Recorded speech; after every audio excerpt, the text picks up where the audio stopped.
Vamos a rogar si hay algún visitante que al escuchar esto, es decir, alguien que no es asiduo, asistente, que va a escuchar cosas que a lo mejor no le van a gustar, pero yo quiero hacer una aclaración. No es nuestra intención ofender a nadie, ¿verdad que no? Porque estamos estudiando la historia de la iglesia y vamos a tocar uno de los puntos más álgidos del tema. Entonces, simplemente abran su corazón o como yo voy a hacer, voy a apelar a su buen sentido, a su sentido común, de que todo lo que se escucha en cualquier parte, bueno, uno es inteligente, ¿no? Como para decir, bueno, esto sí, esto no, y finalmente cada quien saque sus propias conclusiones, ¿verdad? Entonces, cuando me digan que están listos, yo comienzo. Bien, vamos a continuar entonces con la historia de la iglesia cristiana. Este es nuestro cuarto tema y el tema de la serie Historia de la Iglesia Cristiana en esta noche se titula La decadencia del papado. Y déjenme decirles algo a manera de información nada más. Mucha de la información que yo tomé, la tomé del diccionario Larousse, versión 2005, en la página 762. Digo, para que haya más pues información.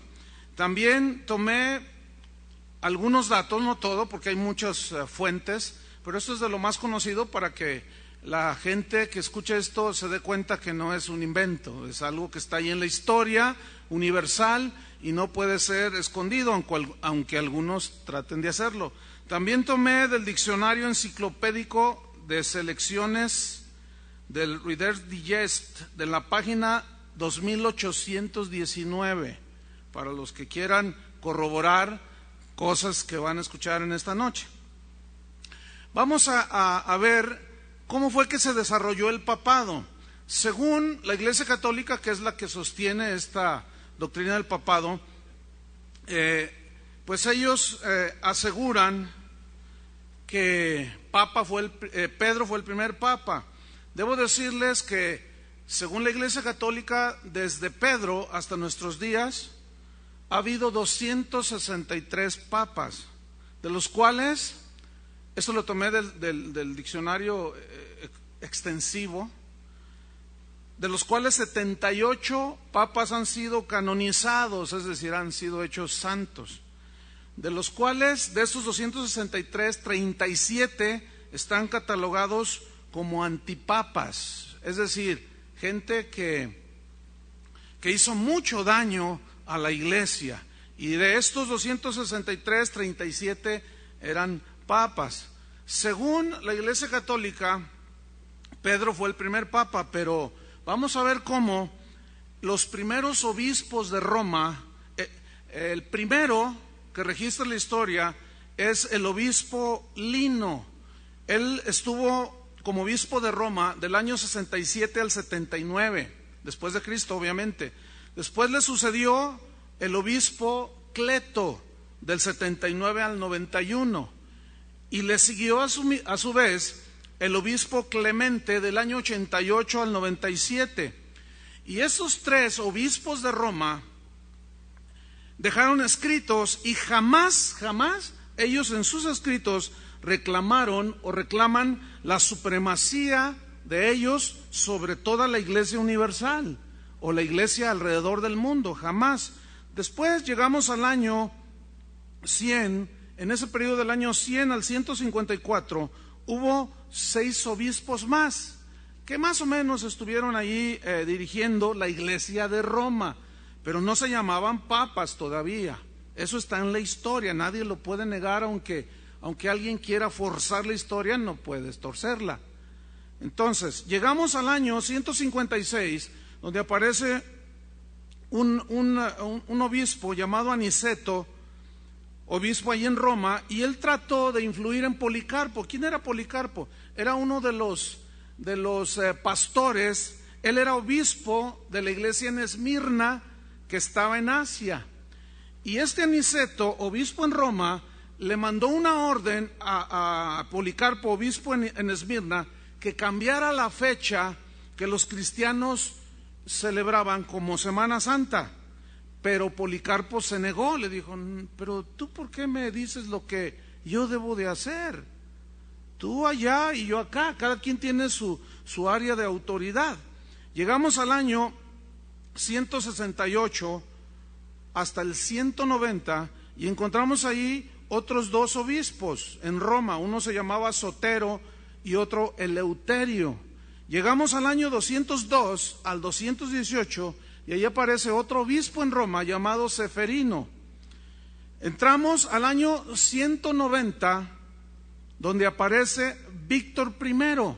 Este reinó 12 años hasta el 2002, o gobernó, mejor dicho, este obispo, pero él amenazó, comenzó a lanzar amenazas a las iglesias orientales, pero los obispos lo pararon. Los obispos de Alejandría, ahorita vamos a hablar un poco más de eso, de Alejandría, que está en Egipto, de todo lo que era el Asia Menor, el Asia Mayor, ya estaba lleno de cristianos, había muchas iglesias, y le pararon el carro a este obispo. Le dijeron: mira, tú ocúpate de tu responsabilidad y no nos quieras gobernar desde Roma, le dijeron.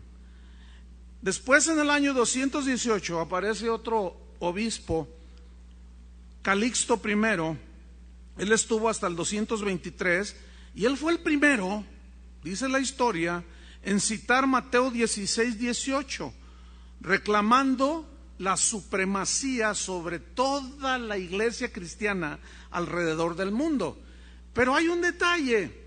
Hubo un hombre llamado Tertuliano, que era uno de los llamados padres de la iglesia, eran de los teólogos, de la gente más consagrada, con un entendimiento de la Biblia, hombres llenos del Espíritu Santo, que dejaron un montón de escritos llenos de sabiduría, inspirados en las Escrituras. Y este Tertuliano lo llamó a Calixto I al citar ese texto fuera del contexto, donde él reclamaba la supremacía sobre toda la iglesia. Le llamó Tertuliano usurpador y le dijo: tú no eres obispo de obispos, ¿de dónde sacaste eso? Y lo retó, bueno, no lo retó, le llamó la atención, porque todavía los cristianos entendían que nos podemos reprender el uno al otro, ¿sí? Que podemos llamarnos la atención el uno al otro, como Pablo le reprendió a Pedro allí en Antioquía porque había cometido un error y Pedro no dijo nada, aceptó la reprensión. Entonces todavía había este entendimiento, pero ya se comenzaba a levantar estas actitudes en algunos de los obispos. Llegamos hasta el año 223 hasta el 314. No puedo decir papa por papa porque es 263, ¿no? Hasta el actual. Y en ese lapso que acabo de mencionar hubo 15 obispos en Roma. Estos comenzaban ya a presionar más y más para que el obispo de Roma estuviese encima de todos los demás obispos de la iglesia cristiana alrededor del mundo, o donde el cristianismo ya estaba vigente. Llegamos al año 314 y aparece Silvestre I. Este era el obispo de Roma cuando Constantino oficializó el cristianismo en el Imperio Romano, ¿recuerdan? Bien, este Constantino fue el que convocó, acordémonos, al concilio de Nicea en el año 325, donde surgió el credo de los apóstoles, que le llamaban así, combatiendo la doctrina del arrianismo que rebajaba a Jesús a un simple ser humano. Y aquí, en este concilio de Nicea, se trataron otras cosas, y aquí se les da a los obispos, no solo de Roma, sino los obispos que estaban en Alejandría, en Egipto, y en Antioquía, en Siria. Ahí en ese concilio que convocó Constantino, allí les da plena jurisdicción en cada una de las provincias, a los respectivos obispos, ¿sí? Entonces, al obispo de Roma también en ese concilio llegaron a un acuerdo. Bueno, tú te ocupas de esto, esa es tu área de autoridad. Los demás obispos, cada uno tiene su área de autoridad. Están las iglesias creciendo bajo su dirección, bajo su liderazgo, bajo su cobertura. Entonces, hasta esa fecha no hay un indicio histórico, nadie lo puede mostrar, a menos que mienta, pero es muy fácil echar por tierra cualquier otro argumento, porque la historia no registra de que los obispos se sometieran todos al obispo de Roma. No existía eso. Fue hasta el concilio de Sárdica en el año 343 donde se reconoce la autoridad suprema del obispo de Roma. Finalmente logró el obispo de Roma imponerse sobre los demás, porque ellos decían, la capital del imperio romano está aquí en Roma, y si aquí vive el emperador, aquí debe de vivir el que gobierna toda la iglesia. Entonces, nada más que hay un detalle, fíjense, en ese concilio, al reconocer la autoridad suprema del obispo de Roma, resulta que no asistieron los obispos de las iglesias de Oriente. ¿Por qué? Les dieron el clásico madruguete. O sea, no los invitaron. ¿Dónde habré oído eso? ¿Dónde habré oído? Eso es muy común, ¿sí? Desde allí entonces se inicia la lucha del dominio de la iglesia entre Roma y Constantinopla. Acuérdense que Constantino fundó la ciudad de Constantinopla, que anteriormente se llamaba la ciudad de Bizancio, lo que hoy es Turquía, y ahí él trasladó la sede del imperio romano. Pero el obispo de Roma decía, no, pero aquí tuvo su origen, y empezó un pleito, empezó una estira y afloja entre ellos. Escuchen, fue hasta el año 440 cuando aparece un obispo de Roma llamado León I, que según los historiadores, este es el que ha sido llamado el primer papa. Escuchen bien, hasta el año 440 los obispos de Roma no se llamaban papas. Aquí fue cuando a León I le empezaron a decir papá, o sea, el papá de todos, ¿sí? Entonces, fíjense, este León I se proclamó señor de la iglesia entera, señor. Él dijo lo siguiente, dijo, cualquiera que resista mi autoridad está en un camino tan seguro que va a llegar al infierno. Fíjense ya cómo empezaron a tomar aires igualándose a Dios. Qué increíble, ¿no? Todo el que resista mi autoridad está en un camino seguro al infierno.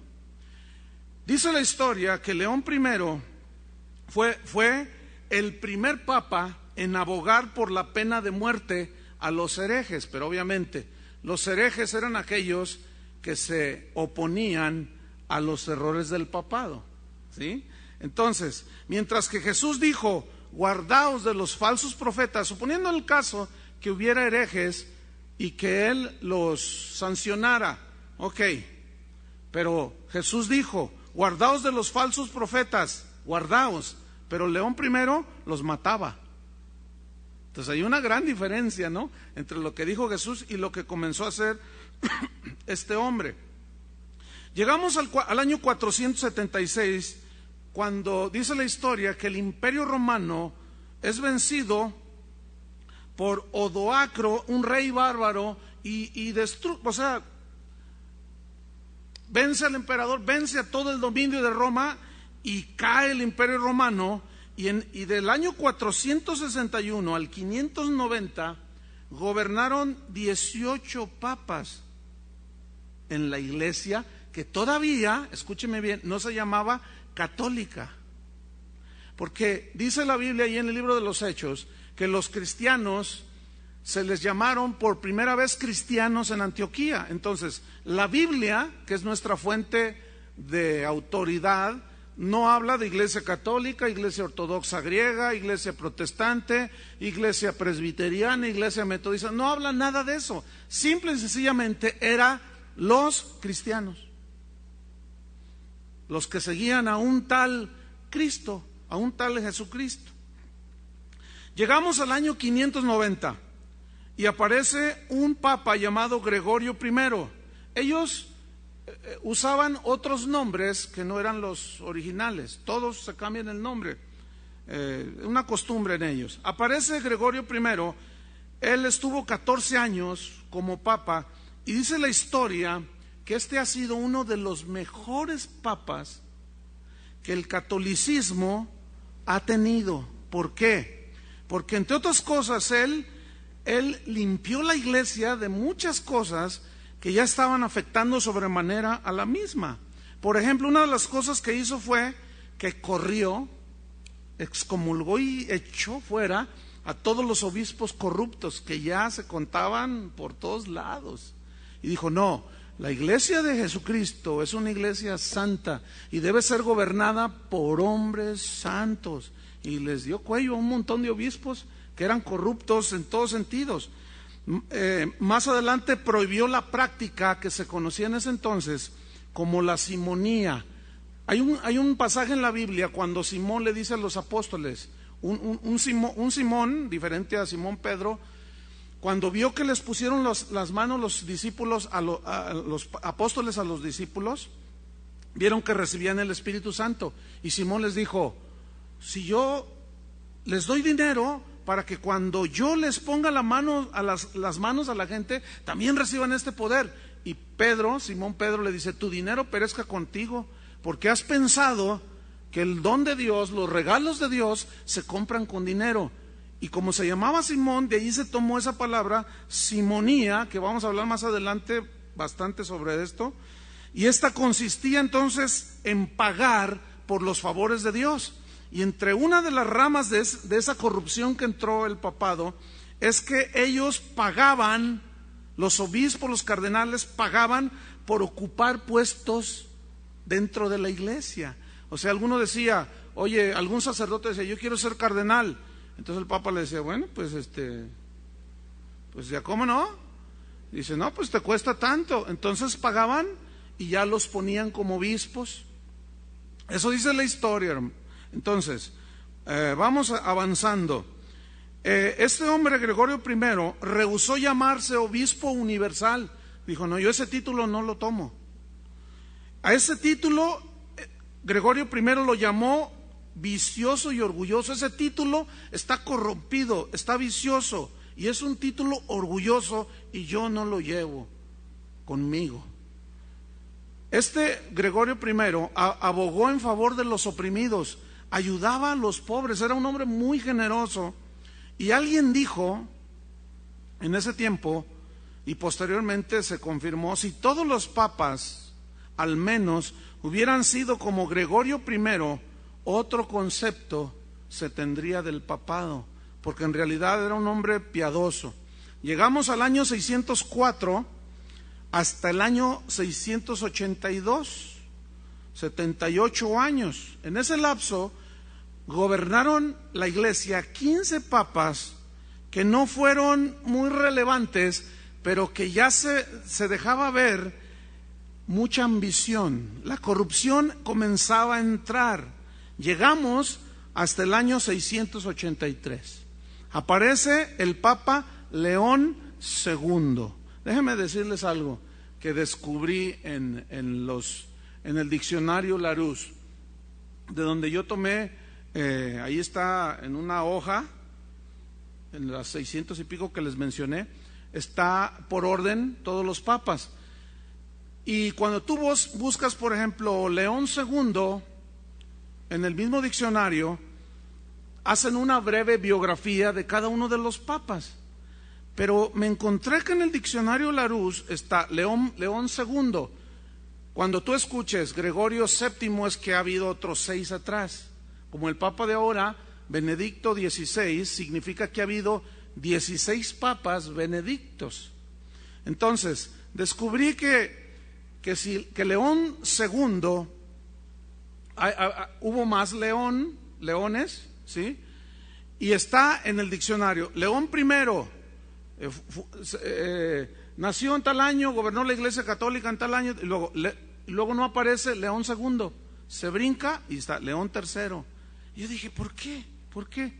Y bueno, pues me tuve que meter a estudiar y descubrí que son todos los llamados antipapas por otros diccionarios o enciclopedias. Pero Larousse, no sé, ha de ser simpatizante, ¿no? Porque los omitió deliberadamente y lo corroboré antipapa por antipapa a la hora de que Gregorio, por ejemplo, otro de los que fue bien tremendo, Inocencio III, estaba Inocencio I, hizo esto y esto otro, de tal año a tal año. Inocencio II hizo tal año y luego se brinca, dice Inocencio IV. Pero bueno, queriendo tapar un poquito, pero hay otras fuentes de información que están ahí y la historia no puede ser violentada tan flagrantemente, no. Entonces llegamos al Papa León II en 683 y él, fíjense, declaró al Papa Honorio I, que fue el anterior a él, lo llamó hereje. O sea, sube al papado León II y dice, el Papa que me antecedió, ese fue un hereje. Entonces aquí surge una pregunta. ¿Un Papa infalible llamó hereje a otro Papa infalible? ¿Cómo está la cosa? ¿Qué tan infalibles serán? Esa es la pregunta. En el año 684 al 752 gobiernan otros 12 papas. Y aparece en el 752 un papa llamado Esteban II. Este papa recibió como regalo casi todo el territorio de Italia de manos del rey Pepín, que fue el papá de Carlomagno, que después fue emperador. Y él lo recibió como un regalo, o sea, le dijo, toma, te regalo Italia. Y el Papa dijo, pues vénganos tu reino. Y se hizo el dueño de casi todo Italia. Y aquí fue, en este contubernio, se inició lo que se conoce como el dominio terrenal del papado. Porque hasta ese entonces, todo el enfoque de los líderes cristianos era un reino espiritual, como Jesús lo había establecido. Y aquí ya comenzamos a ver, a través de un papa, cómo al ser dueño de todo un país, comenzó el reino terrenal del papado, que se desarrolló de una manera impresionante, y nuestro México no quedó exento de ese dominio de tierras, de esa posesión de la iglesia, hasta que llegó don Benito Juárez y les dijo, ¿saben una cosa? Presten para acá, por eso no lo pueden ver ni en pintura, presten para acá porque eso no le pertenece a ustedes, ustedes ocúpense en sus cosas que son espirituales, y nosotros los gobernantes nos dedicamos a lo material, a lo terrenal, a lo carnal si ustedes quieren, pero ustedes vengan, y los despojó. Pero vemos cómo fueron miles de años en los que la Iglesia Católica se posesionó de las tierras aún. Eso es algo tremendo. Bien, llegamos al año, brincándome un poquito, 757 para que quede grabado, para que no digan, oye, pero tú dijiste que, ok. En el 757 al 795, en ese lapso de 30 y tantos años, gobiernan otros 3 papas. Llegamos a León III en el año 795, y este León III resulta que a cambio de un reconocimiento hizo un trato con Carlomagno, que entonces llegó a ser el emperador romano, y a su vez elevó al Papa a una potencia mundial, política y religiosa. Y fíjense, la unión de León III con el emperador Carlomagno fue lo que dio origen, según la historia, a lo que se conoce como el Sacro Imperio Romano. ¿Han oído de eso? El Sacro Imperio Romano. Bien, es decir, que estaban coaludidos ya para gobernar las conciencias de las personas y sus posesiones, el Papa romano con el emperador. Y esa combinación, vamos a ver qué fue lo que produjo. Llegamos al año 816 hasta el 858. Ahí reinan otros 8 papas. En el 858 aparece Nicolás I. Este papa fue el primero en usar una corona. Hasta ese entonces, hasta el 858, ningún papa usaba corona. Este fue el primero que dijo, no, pues yo soy el rey, pues yo debo de tener una corona. Hubo un reformador, adelantándome un poco, llamado John Hus, que era un sacerdote católico, pero ya no comulgaba con las enseñanzas de Roma, aunque él estaba dentro de la iglesia romana. Y este hombre había sido graduado en artes y él sabía mucho de pintura y todo. Entonces, en la capilla donde él ministraba y predicaba la palabra de Dios, pues la gente estaba naciendo de nuevo porque les predicaba el nuevo nacimiento, imagínense, ¿no? Entonces dice la historia que él en las paredes de la capilla donde estaba utilizó lo que hoy sería un audiovisual, ¿sí? O sea, o imágenes de ese tipo, como pinturas que hablan de algo. Y dice la historia, como esa que ustedes tienen a sus diestra y siniestra, que hablan de estar preparados para cuando Cristo venga. Él, dice la historia, John Hus, que en esa capilla, él pintó un cuadro del Papa con su corona y enfrente de él a Cristo con su corona de espinas. Entonces, cuando la gente entró, pues fue duro el golpe, ¿no? Decían, ¡ay! Se quedaban sorprendidos porque decían, a ver, ¿cómo está eso? El Rey de Reyes coronado con una corona de espinas y el representante de él con toda la pompa y lujo. Entonces allí comenzaban ellos ya a hablarle a la gente para que reaccionaran. Entonces aparece este hombre, este papa, Nicolás I, dio a conocer un documento que al paso del tiempo se comprobó que era falso. Él esgrimió un documento, según él, que había dejado Constantino hacía 500 años atrás, un documento que se llamaba, según él, la donación de Constantino. En ese documento, supuestamente, Constantino entregaba el papado al Papa todas las provincias occidentales, donde supuestamente el Papa debería de gobernar, pero eso se lo sacaron de la manga, lo inventaron. Más tarde salió a la luz de que había sido una flagrante mentira. Llegamos a esa época y el cristianismo sufre su primer división, porque durante siglos se disputaban, el obispo de Roma y el patriarca de Constantinopla se disputaban quién era el mero mero, y se peleaban entre ellos, se disgustaban, se hacían la guerra. Y dice la historia que en el año 869 se celebró el último concilio ecuménico, y a partir de entonces la iglesia del 869 se dividió, la iglesia cristiana, la iglesia católica. Fue de ahí donde surgió en ese año lo que hoy se conoce como la iglesia griega ortodoxa, ¿sí? Y ese fue el primer gran cisma, la primera gran división dentro de la iglesia. Y vamos a entrar ahorita de lleno a lo que se conoce como el período negro del papado. ¿Por qué se le denomina así? Hubo un lapso del año 867 al 1050 donde los historiadores, creyentes y no creyentes, han llamado los 200 años, a este lapso de 200 años, le han llamado la medianoche de la edad oscura, más conocido como el oscurantismo. En ese tiempo, fíjate, la medianoche es cuando hay más oscuridad, en la noche. Y fíjate cómo le denominaron, la medianoche de la edad oscura.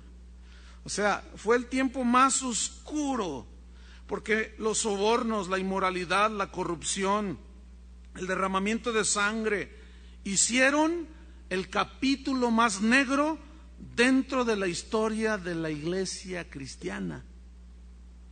Y aparece en el 904 el Papa Sergio III. Escuchen, este Papa Sergio III tenía una amante llamada Marosia. Dice la historia que Marosia tenía una hermana y a su madre. Ambas, o sea, o las tres, fueron amantes del Papa. Dice la historia que este Papa llenó de hijos bastardos la silla papal. Dice la historia que hicieron del palacio papal una cueva de ladrones, y la historia llama a este periodo papal pornocracia o el reinado de las rameras, porque las tres eran prostitutas y vivían dentro de la casa papal. Llegamos al año 914 y aparece Juan X. A Juan X lo nombró papa una señora llamada Teodosia, que era una mujer que estaba ahí en la corte papal, y era una mujer que se distinguía por ser una tremenda mujer, pero no de Dios. Bueno, pues esta mujer tenía tanto poder que a Juan X lo nombró papa. Esta mujer tuvo otros 3 hijos, y a los 3 los nombró también papas. Esos 3 papas eran bastardos. Esos 3 hijos de esta señora eran bastardos, porque nacieron una mujer promiscua, y fueron León VI, Esteban VII y Juan XI. Y ella decía: ahora tú eres el papa, ahora tú eres el papa, y quitaba a su otro hijo, y ahora hay que darle chances a todos, y ahora tú eres el papa. Eso está, queridos hermanos, en la historia, nadie lo puede negar. Uno de sus hijos bastardos, dice la historia, a su vez nombró papas a los 4 papas que siguieron. A ver si no se hacen un lío. León VII, Esteban VII, Marino II y Agapito II. Todos están ahí en la historia. Busque, lea y se va a encontrar con eso. Llegamos con Juan XII en el año 955. Este Juan XII fue nieto de Marosia, aquella prostituta. Bien, este Juan XII, que fue papa, fue hijo del Papa Sergio III. Este Juan XII fue culpado de violar mujeres vírgenes, viudas. Dice la historia que vivió con una de las concubinas de su papá, el que había sido papa. Hizo del palacio papal, según la historia, un prostíbulo, y murió asesinado por el esposo de una de sus amantes, que logró burlar la vigilancia, herido en su amor. Digo, pues será muy papa, pero se metió con mi mujer y burló los soldados papales, la guardia papal, y lo clavó con una daga y lo asesinó. Así murió Juan XII. Llegamos a Bonifacio VII en el año 984. Este asesinó al Papa Juan XIV, el que fue antes de él, lo asesinó. Un obispo de Roma, porque dentro del Imperio Romano, allí todo lo que era en la ciudad de Roma, pues se consideraba el Imperio Romano, regiones que estaban aledañas a la ciudad de Roma, y había otros obispos, y uno de ellos los llamó monstruos llenos de sangre, llenos de inmundicia. Les dijo: anticristos sentados en el trono de Dios. O sea, empezaba los reclamos airados de la gente hacia sus líderes, que en ese entonces eran los papas. Llegamos al año 1012 después de Cristo y aparece uno de los benedictos, Benedicto VIII. Este papa, escuchen, compró el puesto de papa con dinero de sobornos que había hecho. Eso dice la historia. Les repito, yo no me estoy sacando nada de la manga ni estoy inventando. O sea, compró el puesto de papa con dinero. Yo quiero ser papa. Bueno, sí, pero pues ¿quién da más? Dijo, no, pues. Y él fue el que llegó al precio y él llegó a ser papa Benedicto VIII en el año 1012 de nuestra era. Llegamos al año 1024 y aparece otro papa, Juan XIX. Este también, para variar, compró el papado. Llegamos al año 1032 y aparece Benedicto IX. Este fue hecho papa, escúcheme, fue hecho papa por un convenio que tuvieron entre las familias más ricas que había en el Imperio Romano, y fue hecho papa a los 12 años de edad. Benedicto IX se llamó. Según la historia dice que este Benedicto sobrepasó la maldad de Juan XII, el que fue traspasado por el esposo de una de sus amantes. Dice la historia que asesinaba, era un asesino despiadado, adulteraba a plena luz del día. Dice que robaba a los extranjeros que llegaban a Roma. Decía, a ver, pónganse en los caminos, les decía a sus soldados, a sus guardias, y desvalíjenlos todos y tráiganme todo para acá. Hagan de cuenta los policías de por acá. Así más o menos, o sea, en contubernio, ¿sí? O sea, los que deberían de ver por la paz en la sociedad eran los que estaban coaludidos con los narcos y con toda la gente. Hagan de cuenta lo mismo. Pero ¿saben qué sucedió? El pueblo de Roma empezó a decir, no, pues ¿qué está pasando? Resulta que a este señor Benedicto IX, el pueblo lo expulsó de Roma y murió en el exilio. Y la gente como que quería alzar la cabeza, pero como ya empezaban una serie de doctrinas de que no toques esto, no digas nada porque te vas al infierno, entonces la gente tenía miedo, pero algunos decían, pues no le hace que me vaya al infierno, pero para salvar a todos los que vienen después de mí, todas mis generaciones, y vamos a darle agua a este hombre. Es un hombre impío, malo. Llegamos al año 1045. Para variar, Gregorio VI compra el papado. Llegamos al año 1046 y aparece un papa llamado Clemente II. Este fue nombrado papa por el emperador Enrique III de Alemania. Y aquí, escuchen bien, comienzan a levantarse grandes protestas en diferentes países y ciudades del Imperio Romano contra la corrupción papal. Y aparece entonces un papa llamado Gregorio VII en el año 1073 de nuestra era. Y surgió de entre toda esa maldad como una respuesta de los mismos cardenales, como diciendo, oye, el pueblo nos está presionando, vamos a hacer algo porque si no pues se nos va a caer todo este asunto. Y surge Gregorio VII, y era un buen hombre. Un hombre que entre todos la corrupción que prevalecía se distinguía porque él combatió la inmoralidad.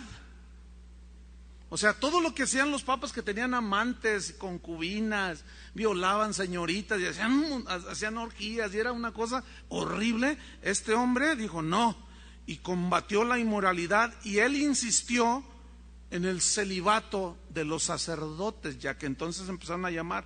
Pero eso fue un error, porque la Biblia dice que el que gobierna la casa de Dios debe ser marido de una sola mujer, sobrio, prudente, que tenga hijos, etcétera. Y ellos insistieron en el celibato porque fue una doctrina que un papa, más adelante yo les voy a decir cómo fue que un papa fue el que pues se le ocurrió. Dice, no, pues pues nada de nada, y eso es antinatural. Y la misma historia ha corroborado cómo ha habido tanta inmoralidad entre los líderes católicos que en comparación con los líderes del protestantismo no hay comparación. La inmoralidad que cometen los sacerdotes católicos en porcentaje es muchísimo. Se habla de hasta un 90%. Yo he escuchado algunas estadísticas así, cuando dentro del cristianismo se habla de un 10, un 12, 15% en que los líderes de las iglesias reformadas o las iglesias cristianas llamadas protestantes hacen casos de inmoralidad. O sea, no se compara. ¿Por qué? Porque ese es algo antinatural, el hecho de no casarse y tener hijos. Entonces, eso por un lado. Por otra parte, luchó contra la venta de los puestos eclesiásticos. O sea, la simonía de que te compro un cardenalato y que te compro, yo quiero ser el párroco de tal capilla, pues esa tiene más gente, y los que van a esa iglesia, pues es gente rica, entonces pues yo te pago para que me pongas ahí. Pues ¿cuánto me das? Dice, pues tanto. No, yo te doy, y así. Entonces él dijo, no, eso no. Y eso provocó que el rey Enrique IV lo expulsara de Roma. O sea, dijo, no, aquí la cosa es que es un negocio. Acuérdense que ya estaba el contubernio de los gobernantes con los líderes cristianos, y como no convenía que se quitara la corrupción, lo echaron. Entramos al año 1198, estamos avanzando para llegar al tiempo de la Reforma. Pero escuchen, aparece en el 1198 un papa llamado Inocencio III. Según la historia dice que este fue el más poderoso de todos los papas que han existido. Dice la historia que Inocencio III se autonombró el vicario de Cristo. Vicario viene de una palabra latina que significa uno que se pone en lugar de otro. Eso significa vicario. Es decir, él se autonombró el vicario de Dios y de Cristo. Es decir, el que está en lugar de Cristo. Háganme favor. O sea, ¿quién tiene esa osadía de ponerse en el lugar de Cristo y en el lugar de Dios? No es ni más ni menos que lo mismo que Satanás quiso hacer, ser igual a Dios. Seguimos avanzando y dice la historia que este Inocencio III también se llamó supremo soberano de la iglesia y del mundo. Vamos, ya no solo sobre la iglesia ahora, sino del mundo. Y allí dijo, como yo soy el representante de Dios, yo estoy en el lugar de Dios aquí en la tierra, entonces el gobierno romano está bajo mi autoridad, imagínense. Es decir, ya no eran iguales, sino ahora el papado, o este papa Inocencio III, se sube y se autonombra soberano de la iglesia y del mundo. Dijo que él tenía el derecho de poner reyes. Yo tengo el derecho de poner reyes y príncipes, quitarlos a mi libre voluntad, dijo. También dijo que todas las cosas en la tierra, escuchen esto, todas las cosas en la tierra, en el cielo y aún en el infierno, están sujetas al vicario de Cristo. Y aquí cabe leer Colosenses 1, versículo 15. Déjenme leérselos. Colosenses 1, 15. Dice así, Él es, hablando de Jesús, Él es la imagen del Dios invisible, el primogénito, o sea, el que tiene supremacía sobre toda la creación. Porque en Él, o sea, en Cristo, fueron creadas todas las cosas, las que hay en los cielos, las que hay en la tierra, visibles e invisibles, sean tronos, sean dominios, sean principados, sean potestades. Todo fue creado por medio de Él y para Él. Está hablando de Cristo. Y Él, Cristo, es antes de todas las cosas. Y todas las cosas en Él subsisten. Y Él es la cabeza del cuerpo, que es la iglesia. Él, que es el principio, el primogénito de entre los muertos, para que en todo Él tenga la preeminencia. Eso dice la Biblia. pero eso dijo Inocencio III. Bien, seguimos avanzando. Dice la historia que los reyes de Alemania, de Francia, de Inglaterra y casi todos los reyes de Europa llegaron a estar sujetos al Papa. Esto es algo impresionante, hermanos, porque jamás en el corazón de Jesús, en el propósito de Dios estaba tal semejante. Ay, perdón. Bueno, eso sucedió por un descuido mío. Dios no me castigó. Porque bueno, ya ven, ¿no? Ok, entonces, estamos en que estos reyes de Francia, de Inglaterra, de Alemania, estaban sujetos a la autoridad del Papa. Esto es algo inaudito. En la mente de Dios, en la mente de Jesús, no estaba. Él dijo, mi reino no es de este mundo. ¿Se acuerdan? Si fuera de este mundo, los míos vendrían y pelearían. No, mi reino está en los corazones de las personas. Entonces, fíjense lo que comenzaron a hacer el vicario de Cristo. Entonces, este mismo Inocencio III fue el que decretó la doctrina de la transubstanciación dentro de la Iglesia Católica. ¿Qué es esto de la doctrina de la transubstanciación? Es cuando el sacerdote que oficia la misa consagra el pan y el vino y se convierte en el cuerpo y la sangre literal de Jesucristo. Y esto es por una interpretación totalmente fuera del contexto de los versículos cuando Jesús dijo, esto es mi cuerpo que por vosotros es partido. Esta es la sangre del nuevo pacto, porque cuando Él estaba allí con sus discípulos en la última cena, no tenía dos cuerpos, no tenía el que estaba allí y dijo, esta es mi cuerpo, tomen, no, era un pedazo de pan. Todos los padres de la iglesia, los llamados así durante los primeros 300 siglos, entendieron lo que Jesús había querido decir. El pan simbolizaba su cuerpo que iba a ser partido, iba a ser hecho pedazos, y el vino simbolizaba su sangre que iba a ser derramada. Pero ellos lo hicieron como una doctrina que se convertía en el cuerpo y la sangre literal de Jesús.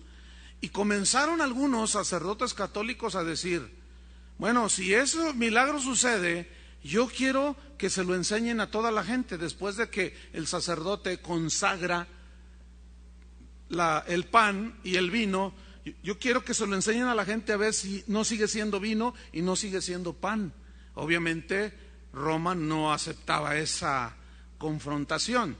También Inocencio III fue el que estableció la confesión auricular, que es cuando una persona va y se confiesa audiblemente con un sacerdote y le confiesa al oído o enfrente de él sus pecados. Pero la Biblia dice que el único que perdona pecados es Dios. Y la Biblia dice que si nosotros confesamos nuestros pecados, Él es fiel y justo para perdonarnos y limpiarnos de toda maldad. Entonces, todas esas doctrinas no tenían, ni tienen, ni tendrán sustento bíblico. Hasta los primeros 300 años, incluyendo el libro de los Hechos, no hay una sola mención de que los apóstoles hayan hecho confesiones y ellos hayan perdonado pecados. No hay un indicio, el mínimo. Al contrario, siempre que la gente venía y decía, ¿qué debemos hacer para ser salvos?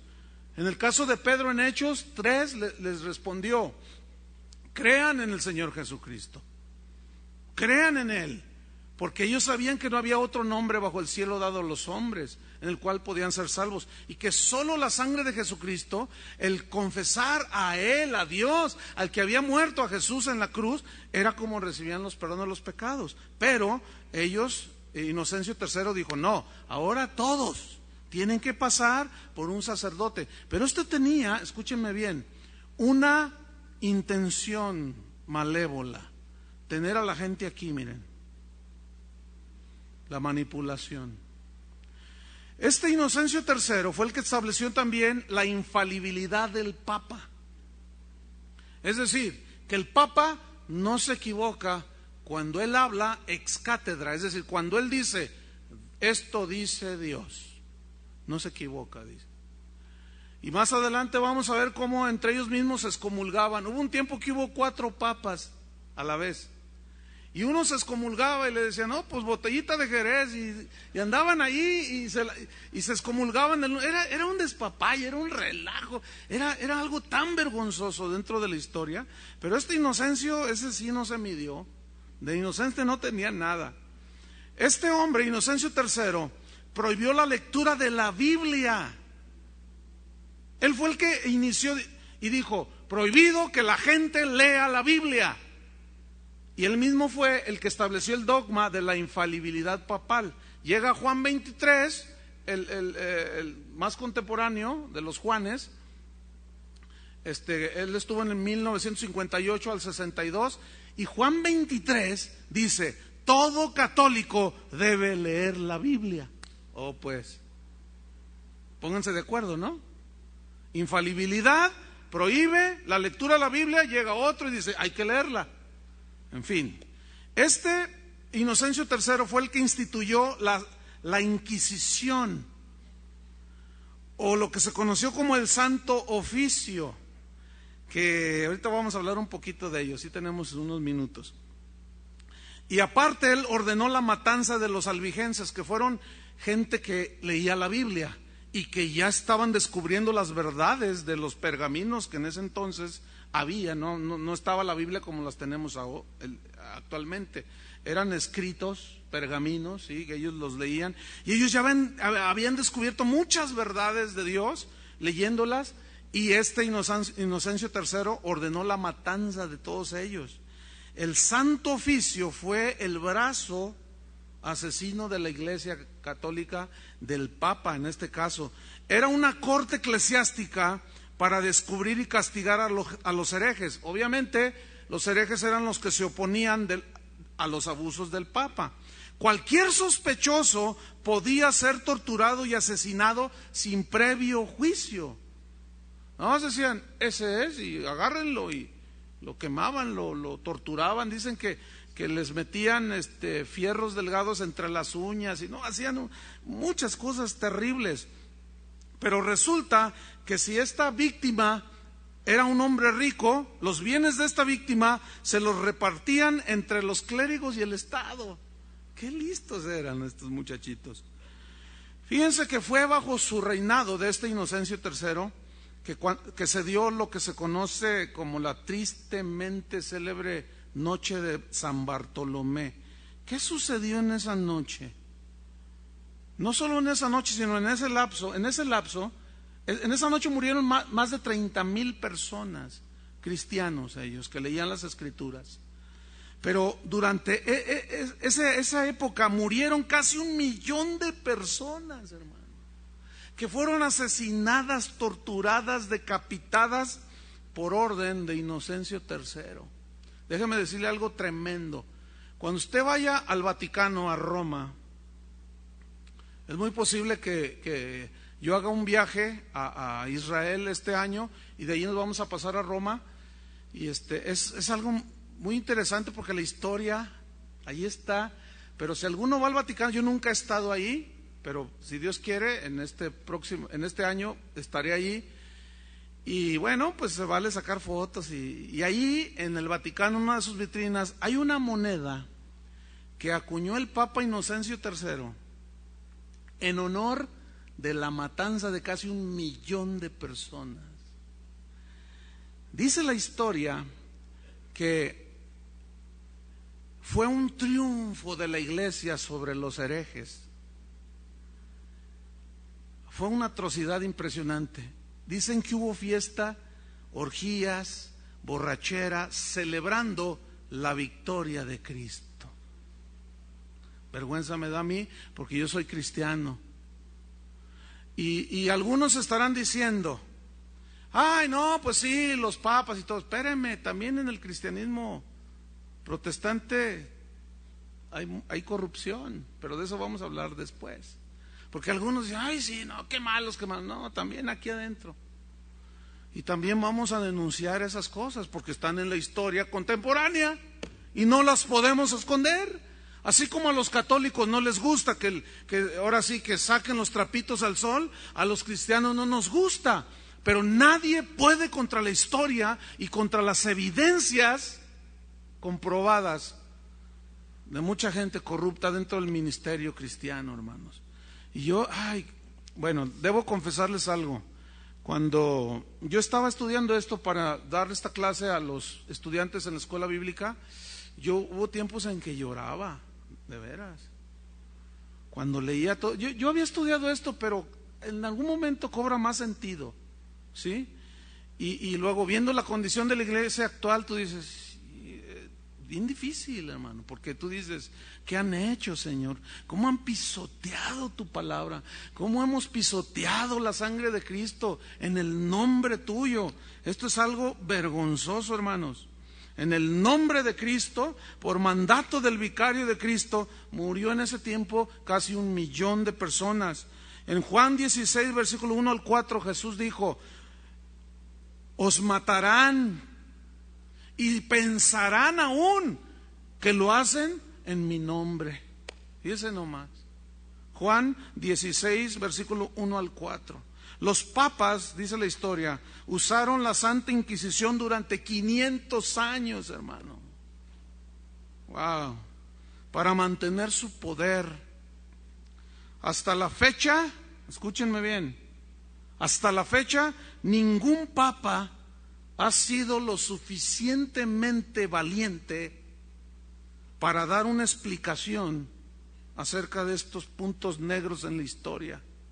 A lo más que llegó Juan Pablo II fue pedirle perdón a los judíos por no haber hecho nada la Iglesia Católica cuando el nazismo, el Papa que estaba en ese tiempo, en la época de Hitler, estaba en contubernio con Hitler y mataron 6 millones de judíos. Y la Iglesia Católica, el Papa guardó silencio, no dijo nada, se hizo el desentendido, pero llega Juan Pablo II y hará 5 años antes de morir, él pidió perdón a la comunidad judía porque la Iglesia Católica había callado.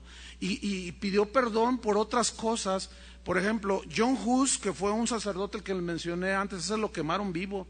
Ya veremos su historia. Y antes de morir, unos 4 años, él dijo, la historia, he leído la vida de John Hus, dijo, y era un hombre de Dios. Y yo lo reivindico. Dice, deberíamos, si fuésemos como fue John Hus, de piadoso y amante de Dios, que amaba a Dios con todo su corazón, otra cosa sería. Y hizo un llamado a todos los eruditos católicos. Esto está, hermano, en la historia. Yo lo leí en el periódico, tengo el recorte. Dijo, hago un llamado a todos los eruditos católicos que estudien la vida de John Hus. Y ese fue uno de los iniciadores de la Reforma Protestante, imagínense. Pero la gente quería escuchar más. El mundo quería escuchar que un papa dijera, ¿qué pasó en esos 500 años? Nadie ha dicho nada. Han guardado silencio. Pero vamos a ponernos en una posición de entendimiento. Yo creo que están rojos de vergüenza. No hay otra explicación. ¿No es cierto? ¿Qué pueden decir? Bueno, yo creo que un perdónanos, Señor, públicamente sería suficiente, pero nadie se ha atrevido. Llegamos a Bonifacio VIII en el año 1294. Él dijo, escuchen, declaro que para la salvación de toda persona necesita, retomo, declaro que es necesario para la salvación de toda persona que esté sujeta al Supremo Pontífice. Fuera de la Iglesia católica, apostólica y romana, no hay salvación. Y yo voy a la Biblia y leo Juan 3:16 y dice, porque de tal manera amó Dios al mundo que ha dado a su Hijo unigénito, para que todo aquel que en él cree no se pierda, mas tenga vida eterna. Pero Bonifacio VIII dijo, fuera de mí y de la Iglesia Católica no hay salvación. En fin, Dante, ¿han oído de Dante? El escritor, el filósofo y cuánta cosa. Él fue el que escribió la Divina Comedia. Él fue el contemporáneo de Bonifacio VIII. ¿Saben que él llamó al Vaticano cueva de corrupción? Esto está en la historia, ¿eh? En el llamado infierno de Dante, ¿han oído algo de eso? Los asignó a los papas Bonifacio VIII, Nicolás III y Clemente V a las partes más bajas del infierno, en su obra, El infierno de Dante. Llegamos al tiempo cuando aparece Felipe el Hermoso, así le llamaban, rey de Francia. Era un rey de Francia. Y él se levanta en contra del papado, estaba harto de los abusos del papa, porque acuérdense que ya estaban encima de los reyes y ellos los ponían, ahora tú quítate, ahora él te me dio una lana, quiten a ese rey, pónganme a este. Y este dijo no, y harto Felipe el Hermoso, dice la historia, pues a raíz de un impuesto que ya los tenía hasta acá, un impuesto, fíjense, qué increíble, ¿no? Ahora el papa poniendo impuestos, ¿no? Enriqueciéndose, dijo Felipe el Hermoso, ya estoy hasta acá, y se levanta en armas y somete al papado y vence al ejército del papa y le reduce el poder. Y en el año 1377 aparecen dos grupos de papas. Fíjense qué interesante. Uno, un papa en Roma. Había otro papa en Aviñón, en Francia. Y se excomulgaban entre sí. Decían, yo excomulgo al papa que se dice papa, que está usurpando. Yo soy el verdadero papa, decía el francés, el que estaba en Aviñón, en Francia. Y luego se la reviraba el otro. No, yo soy el verdadero, porque Pedro fue el primero y yo estoy en Roma y tú eres el excomulgado. Y empezaban ahí entre ellos, ¿no? Se maldecían mutuamente. Todo el mundo fue testigo de cómo se maldecían el uno al otro. De todo se decían los representantes de Dios. Llegamos a Juan 23. Escúcheme bien, la historia papal registra dos Juan 23. Juan 23, uno fue italiano y el otro fue francés. El italiano, del que les estoy hablando, que sucedió en esta época, Juan 23 fue en el 1410, era italiano. Este es llamado por algunos el peor criminal. Es llamado el más depravado de los papas que han existido. Dice la historia que tenía más de 200 mujeres como amantes. Por poquito le llega a Salomón. Entre doncellas, tenía, fíjense, monjas. ¿Se acuerdan que ya había, ¿cómo se llama? Conventos. Él iba, visitaba los conventos según él, y decía, apártenme esa y esa, y se las llevaba ahí al palacio papal. Y entre todas esas 200 mujeres había doncellas, monjas y mujeres casadas. Había muchas que se resistían a sus cortejos y las violaba de una manera despiadada. Dice la historia que aún su cuñada fue su amante. Y escuchen, por si fuera poco, era homosexual. Pero también tenemos los nuestros aquí, no crean que no. ¿A poco creen que estamos muy limpios? No. Eso comprueba una cosa, hermanos, que el pecado no es privativo de una sola iglesia o de un solo. No. El pecado está en los seres humanos, pero la salvación, así como el pecado es democrático y es para todos, también la salvación es para todos. Y eso no prueba otra cosa más que el hombre está caído, sea católico, sea protestante, vaya a casa de oración, vaya a Santa Filomena. Si no nace de nuevo, no puede ver el reino de Dios. Entonces llegamos, vámonos rápido, al año, este hombre tremendo, ¿verdad? Y había algo que le distinguía también. Él negaba la existencia de una vida futura. Decía, no, ¿cuál cielo, hombre? El Papa. Decía, no, ¿cuál cielo? La vida es una y hay que vivirla. No sé si de ahí viene se acuñó esa frase, pero él era agnóstico, no creía en una vida futura, hágame favor, y era el Papa. Bueno, aparece en el año 1447 el Papa Nicolás V. Este autorizó al rey de Portugal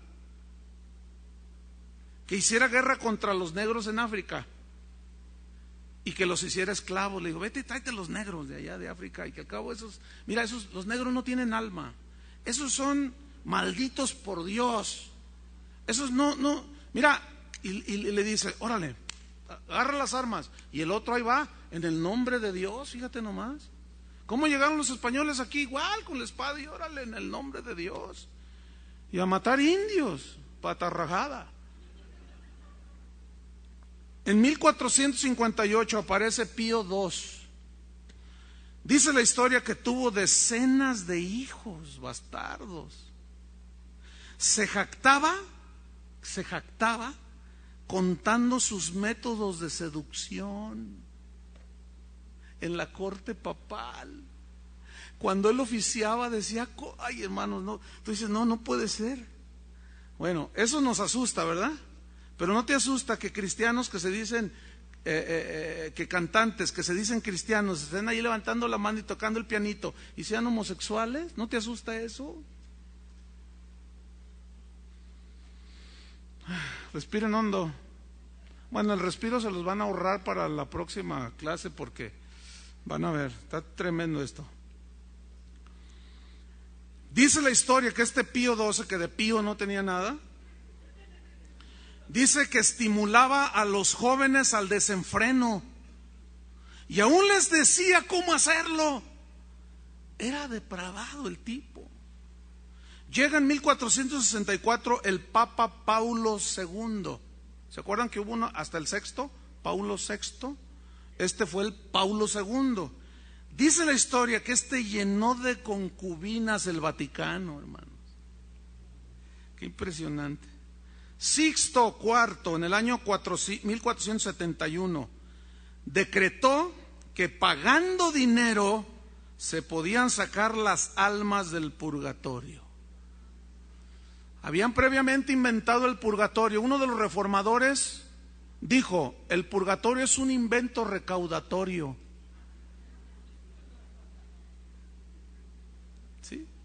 Porque el purgatorio, según la teología católica, o lo que ellos dicen, es un lugar donde después de muerto tú vas y expías todos tus pecados con misas gregorianas, y pues los que quedan aquí en la tierra tienen que ir a pagar dinero pagando misas gregorianas, que son para sacar a la gente del purgatorio, y para que entonces tú ya puedas llegar al cielo según la creencia católica.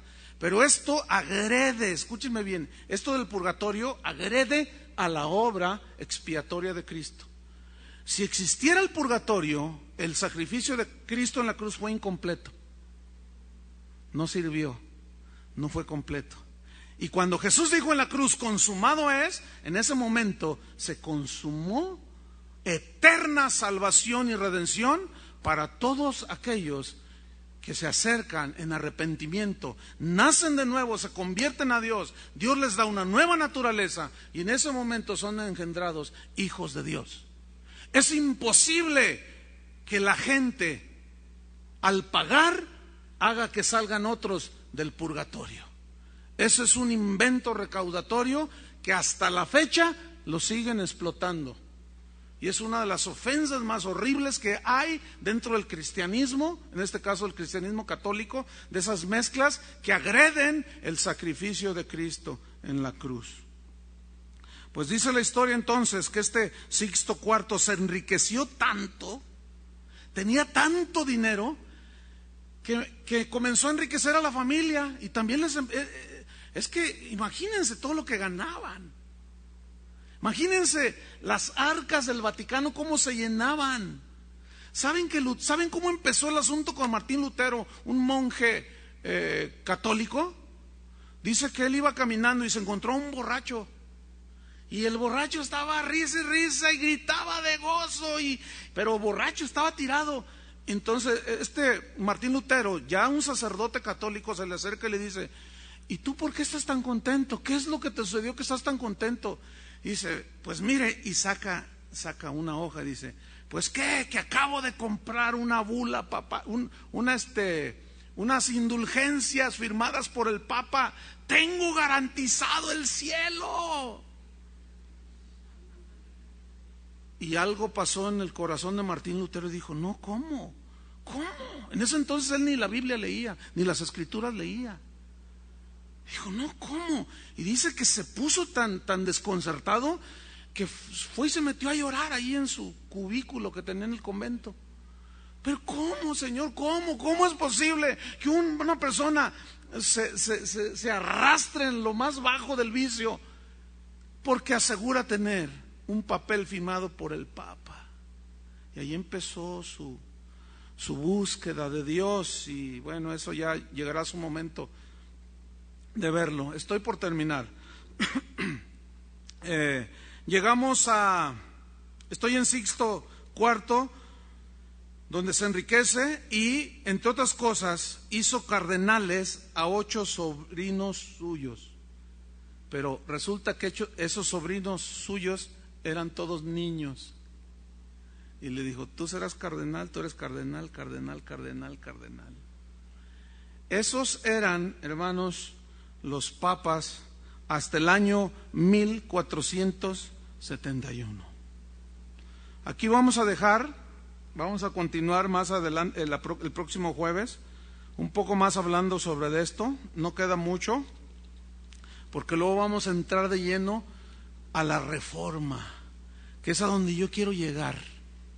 Me urge llegar a ese punto, a la reforma, que fue la que nos tiene hoy aquí a nosotros, hermanos.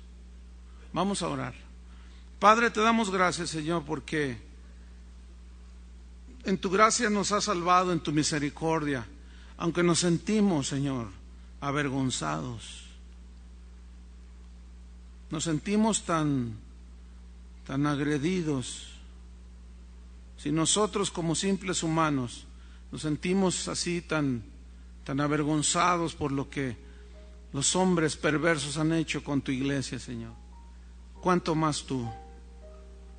Pero tú eres un Dios de paciencia, tú eres un Dios de misericordia, que aún a pesar de que estaba todo tan oscuro, tú siempre les hablabas y siempre dejabas un remanente, Señor, siempre lo hiciste.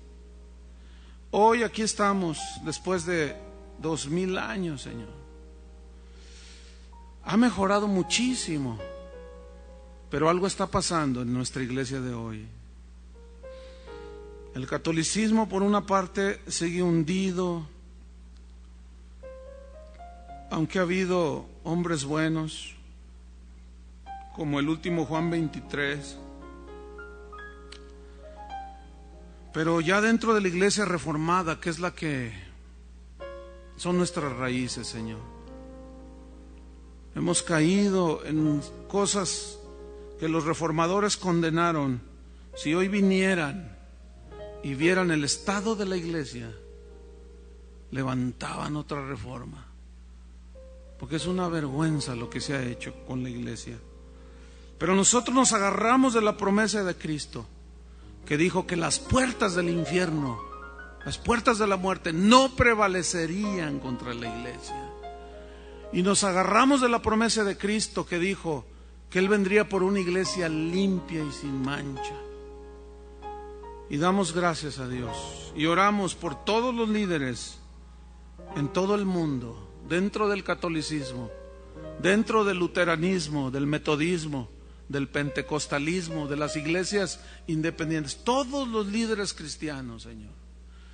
Padre, que saques a la luz los pecados de aquellos que les has hablado y no han tomado, no se han puesto a cuentas contigo. Avergüénzalos, Señor. Así como sacabas a la luz todas estas cosas. Limpia tu iglesia, Señor. Limpia tu iglesia. Queremos caminar en rectitud contigo, Señor. Tu palabra dice que tú eres poderoso para guardarnos sin caída. Y nos agarramos de esa promesa. Dios es fiel, hermanos. Y si tú eres nacido de nuevo, tú puedes vencer al mundo y al maligno. En el nombre de Jesús. Amén. Que Dios les bendiga.